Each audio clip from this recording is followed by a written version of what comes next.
Para sahabat insan terkasih, salve dan selamat memasuki Minggu Paskah kelima bagi kita semua.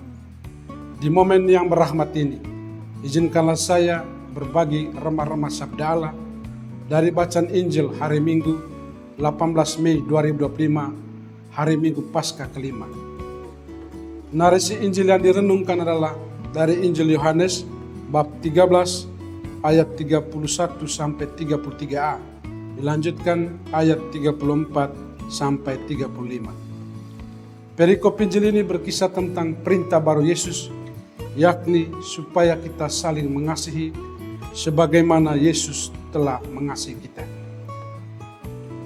Saudara-saudari terkasih, ada beberapa intisari yang bisa kita refleksikan dari narasi Injil hari ini.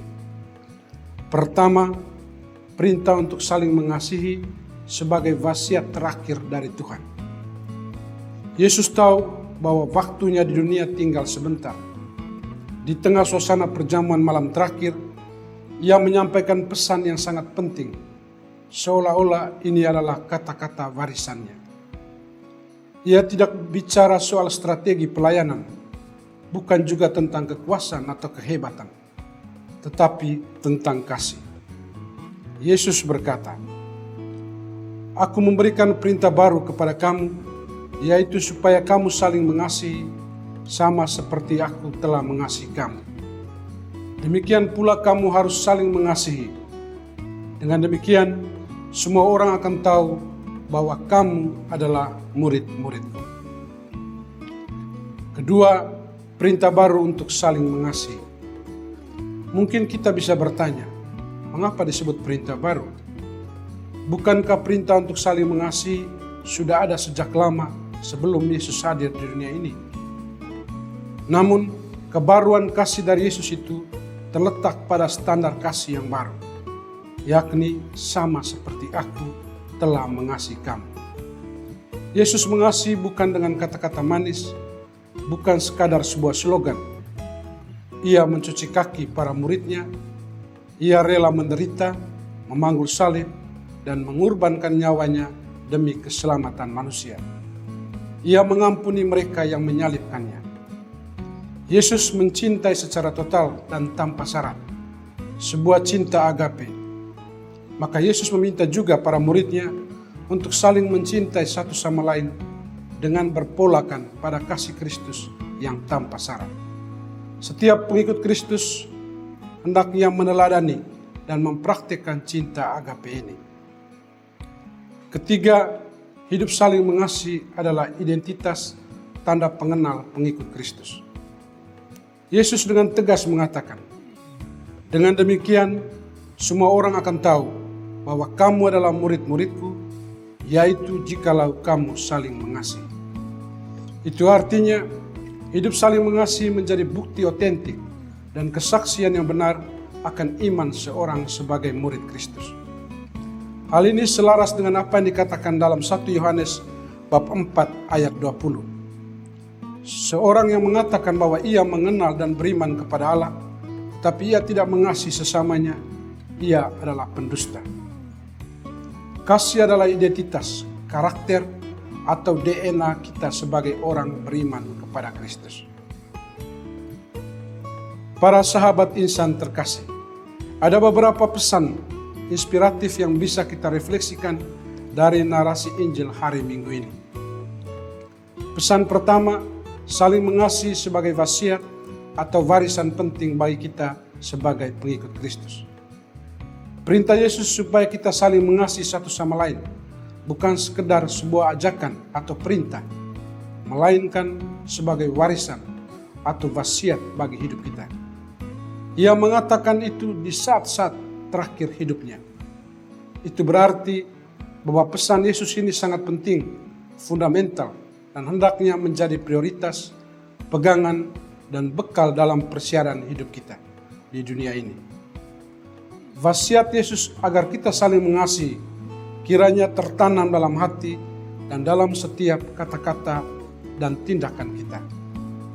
Kita menghormati dan memuliakan Tuhan jika kita menghidupi dan melaksanakan wasiat-Nya untuk saling mengasihi dalam kehidupan kita setiap hari.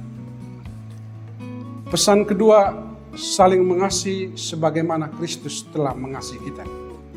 Sebagai pengikut Kristus, kita dipanggil untuk mengasihi satu sama lain secara tulus dan tanpa syarat. Cinta sejati itu bukan sekedar ungkapan I love you. Cinta sejati itu bukan sebatas pada perasaan, bukan juga sebuah cinta yang bersyarat, sebuah cinta eros. Cinta karena, jika, kalau. Saya mencintaimu karena atau jika itu menguntungkan diriku. Sebaliknya, kekasan atau kebaruan cinta kasih Kristiani adalah sebuah cinta yang tanpa syarat, cinta agape, cinta meskipun, walaupun. Saya mencintaimu meskipun walaupun engkau menyakitiku. Sebuah cinta yang rela menderita, mengampuni, melayani, bahkan rela berkorban demi orang lain, mencintai sampai terluka. Bunda Teresa dari Kalkuta pernah mengatakan bahwa jika engkau mencintai seseorang sampai engkau merasa sakit dan menderita, itulah cinta sejati. Sebaliknya, sebuah cinta tanpa rasa sakit itu adalah cinta palsu. Mendiang Paus Fransiskus juga mengatakan, kita perlu belajar bagaimana mencintai dari orang-orang terdekat kita, keluarga, komunitas, orang tua. Mungkin mereka tidak mengatakan kepadamu kata-kata manis, I love you. Tapi setiap saat, kapanpun, mereka rela berkorban dan menderita demi kebaikanmu. Itulah kasih yang nyata, kasih yang sejati. Pesan ketiga, saling mengasihi adalah identitas kita sebagai pengikut Kristus.